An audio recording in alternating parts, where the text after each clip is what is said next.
What? What's up, guys? How are you doing? Today I'm eating. So, ba't wala kang spoon? Okay lang. Nag-wash ka ng hands. Pray tayo. No problem kung nag-wash ka ng hands. What is this? Ew. Sabihan ko na ng juice. Of course. Hindi naman nakikita sa video mo yung juice. Mga iba naman, dito lang nilalagay yung juice, yung baso sa... Josh! Tuloy ka. Ayan. Magbuka. Thank you po. Let's start.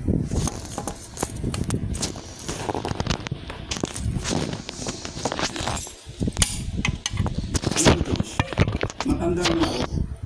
At bago ako mawala, gusto ko sana nasa ayos ang lagay ng anak ko si Ella. Kaya natutuwa ako sa narating mo. Hindi ko naman po magagawa ng dahil sa dulo. You deserve it, Josh. Alam ko may plano na kayo magpakasal ni Ella. Saan yung planong tumira? Sa bahay. Kailangan mo na mas malaking property. Tignan mo to.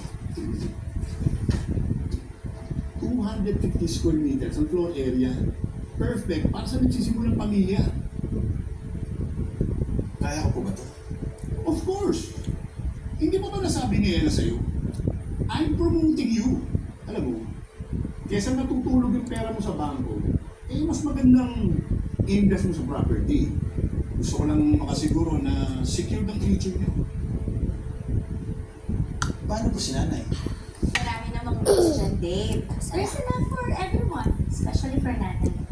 I only want what's best for you. Kaya, dapat makinig ka sa akin.